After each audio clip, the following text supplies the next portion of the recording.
Assalamualaikum warahmatullahi wabarakatuh. Selamat pagi. Bertemu lagi dengan saya, Ibu Maya Ike Biantari, meskipun belum dengan tatap muka, tapi saya harap kalian masih punya semangat yang besar untuk mengikuti pembelajaran jarak jauh.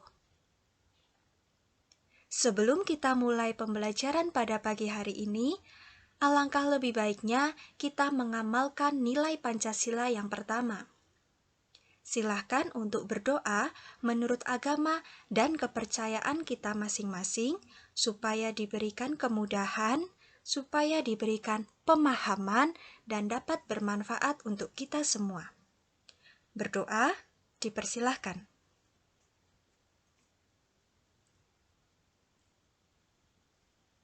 Cukup.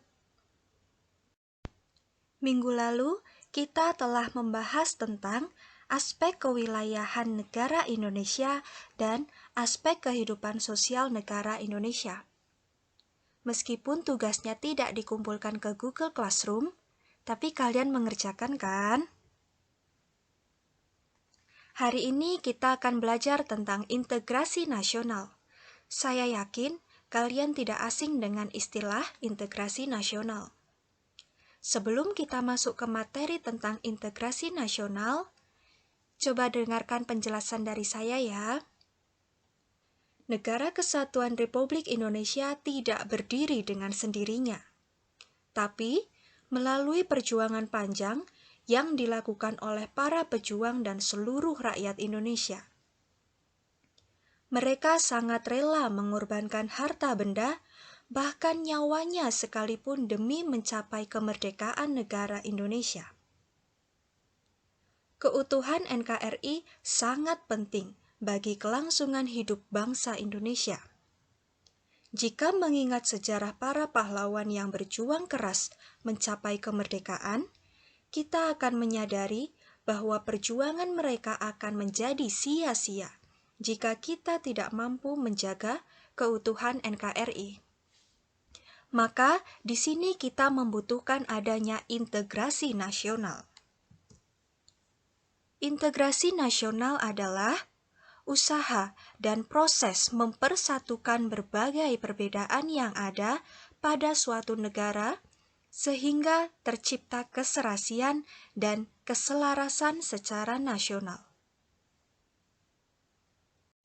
Setelah kita mengetahui makna dari integrasi nasional, sekarang berlanjut lagi ke faktor-faktor pendorong integrasi nasional.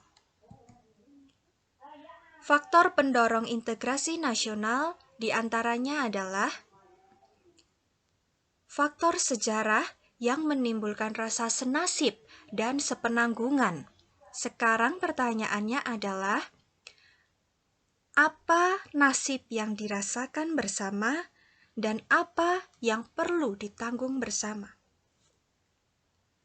Adanya rasa senasib yang dimaksud adalah semua masyarakat Indonesia, baik orang di zaman penjajahan maupun sekarang yang sudah ada di zaman kemerdekaan, sama-sama merasakan nasib yang sama, yaitu perasaan diri bahwa kita pernah dijajah oleh bangsa asing. Meskipun kita tidak merasakan penjajahan tersebut, tapi kan kita punya ilmunya, bagaimana negara asing dulu menjajah kita. Seharusnya di dalam diri kita tetap merasakan penderitaan di masa penjajahan tersebut. Kemudian sekarang Indonesia sudah merdeka.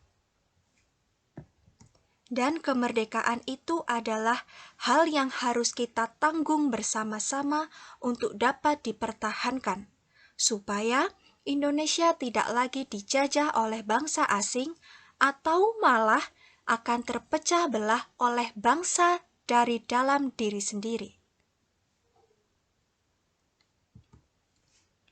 Yang kedua, keinginan untuk bersatu di kalangan bangsa Indonesia. Hal ini telah dinyatakan dalam Sumpah Pemuda pada tanggal 28 Oktober 1928. Yang ketiga, rasa cinta tanah air di kalangan bangsa Indonesia. Hal ini telah dibuktikan melalui perjuangan merebut, menegakkan, dan mengisi kemerdekaan.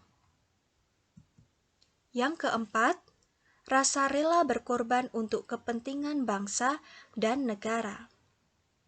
Hal ini telah dibuktikan oleh banyak pahlawan bangsa yang gugur di medan perang.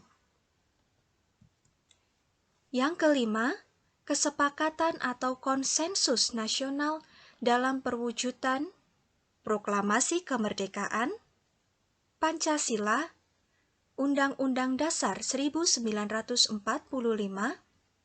Bendera Merah Putih, Lagu Kebangsaan Indonesia Raya, dan bahasa persatuan yaitu bahasa Indonesia. Setelah kita mempelajari tentang faktor-faktor pendorong integrasi nasional, kita berlanjut lagi ke faktor penghambat integrasi nasional. Yang pertama, masyarakat Indonesia yang sangat beraneka ragam atau heterogen, yaitu terdiri dari berbagai macam suku bangsa dengan kebudayaan daerah, bahasa daerah, agama, dan ras yang berbeda-beda.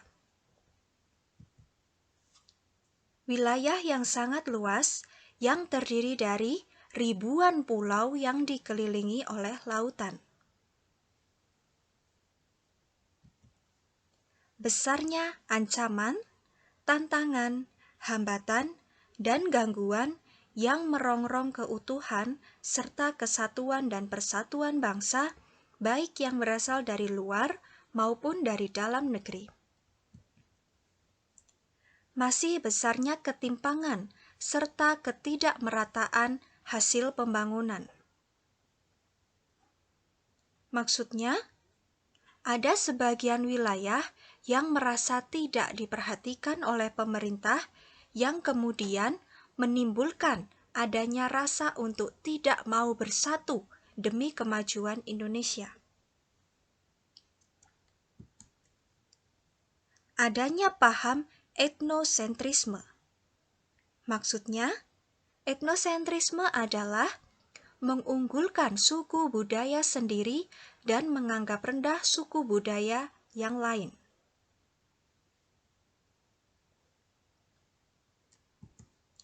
Lemahnya nilai budaya bangsa.